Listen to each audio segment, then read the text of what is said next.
A listener production. Hi, Natasha Belling with you and welcome to the afternoon edition of The Briefing. Coming up in our deep dive, the special call out for more people to donate blood, plasma and platelets. Statistics show Australia needs a new donor every 5 minutes, but only 1 in 30 donate. And in the lead up to Christmas, supplies are at concerning lows. We speak with one family who shares their inspirational story on the importance of donors and how the generosity of others help save lives. But first, let's check the afternoon headlines this Friday, the 28th of November. 2 people have been arrested after a man was shot dead in the middle of the day on a residential street in Sydney's west. Police were called to Blacktown just before midday to find a man aged in his 20s suffering multiple gunshot wounds to his neck, chest and legs. It's alleged 2 men fled the scene in a ute before being pursued by police. The vehicle then crashed with the occupants allegedly fleeing again before being apprehended and arrested shortly afterwards. Police say there is no ongoing threat to the public but are urging locals to avoid the area as the operation is continuing. One of the National Guards shot near the White House in the US yesterday has died. US President Donald Trump says Sarah Beckstrom passed away after she and Staff Sergeant Andrew Wolf were gunned down in Washington, D.C.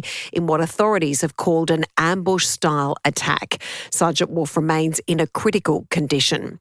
Speaking from Mar-a-Lago during his Thanksgiving call to US troops, President Trump says he was told of Beckstrom's death just moments before addressing the media. Highly respected, young, magnificent person. Started service in June of 2023. Outstanding in every way. She's just passed away. She's no longer with us. She's looking down at us right now. Her parents are with her. It's just happened. The alleged shooter, a 29-year-old Afghan national, is in custody and also in a critical condition after being shot by responding troops. And shoppers are being warned it may cost more to buy prawns this Christmas because of low stock. Fishers in Queensland and New South Wales say this year's haul of tiger, endeavour and king prawns is well below average due to cooler temperatures and challenging weather conditions.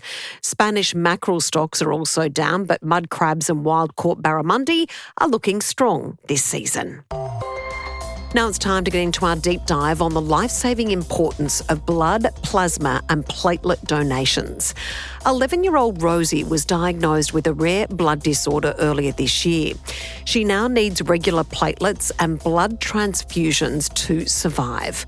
Rosie and her mum Anne join us to share their story and their appeal to encourage more Australians to donate. Anne and Rosie, thanks so much for joining us. And if I can start with you, tell us about Rosie's diagnosis. Rosie is 11 years old and she has been diagnosed earlier this year with a rare blood disorder called aplastic anemia. It's one of the rare forms of blood disorder, but it also hit her in a hard way and she was at some stage considered very severe aplastic anemia. So in a way, in other words, it's called bone marrow failure, where her bone marrow stopped making any red blood cells, white blood cells, and platelets. So she's left with no platelets. So if she bleeds, little bleed, that's life-threatening, even if it's a little bleed. And she has been left with low red blood cells or low hemoglobin, so she's very anemic. In general, she's tired, lethargic. She can't participate in sports. She can't do much at home. She's just lying on the couch.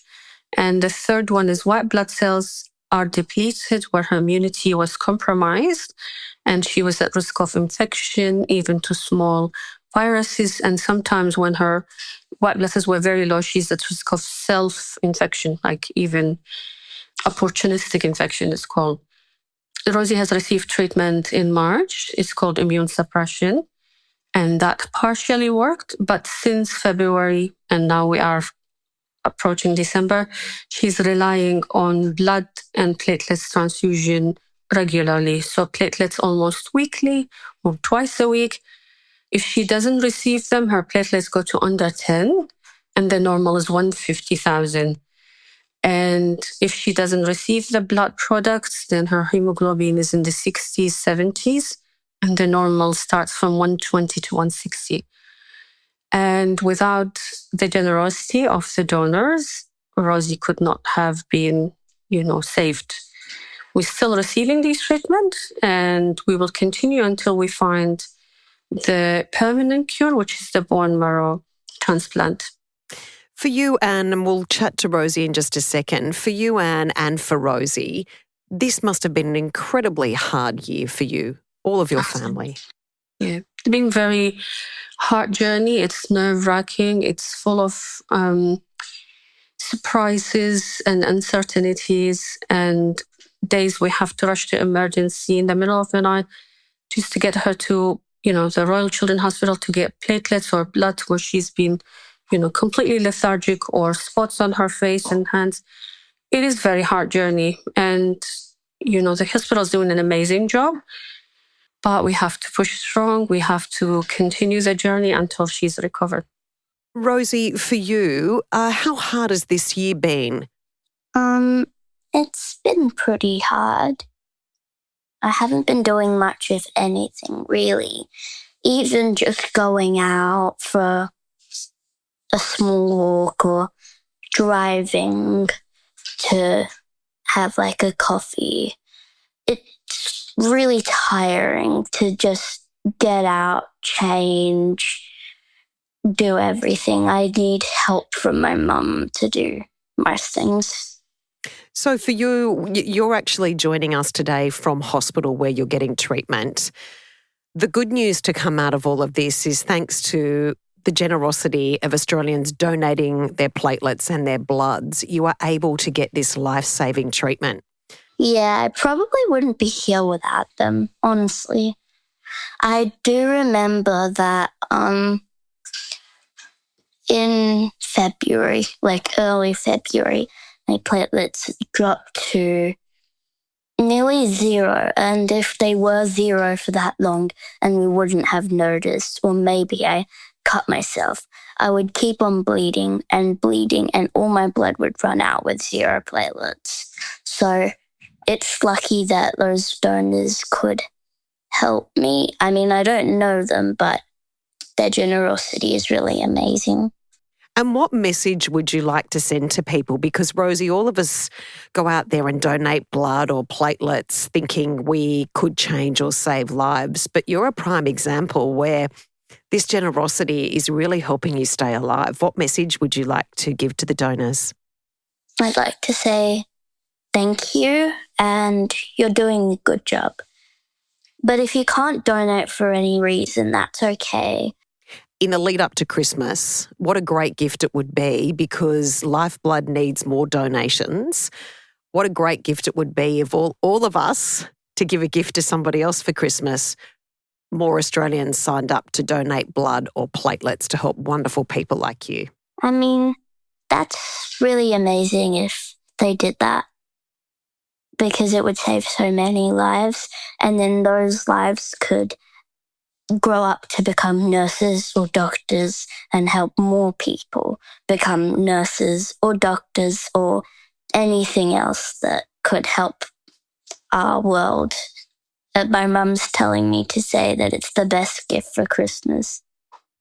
It certainly is the best Christmas gift. Now, Rosie, you mentioned just before that people could grow up and be nurses and doctors. You're surrounded by your incredible family and your very brave mum, and you're incredibly brave as well, Rosie. What would you like to be when you grow up? I'd like to be a businesswoman. Well, there are a lot of things I would like to be when I grow up. I think it's easier if you asked me what I wouldn't want to be when I grow up. Okay, what wouldn't you like to be? Anything to do with sports. I'm a sucker at athletics. I think you're a pretty extraordinary person, Rosie, incredibly brave, and we wish you all the very best. And I'm going to ask Mum now, and you see firsthand the life-changing and life-saving work of the generosity of donors. What message would you like to send out about the importance of donation? Because many of us don't realise that any of us could need life-saving donations. Absolutely.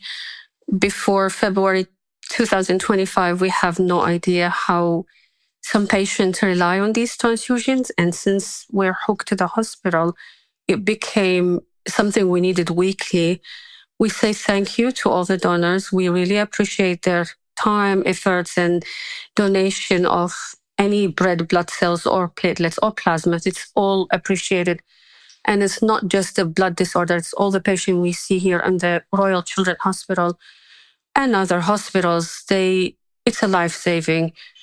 We are in a lucky place where we were able to secure these blood donations, but sometimes it is getting difficult, especially with certain blood types like the O and O negative. And I highly encourage healthy young people to come forward and be donors.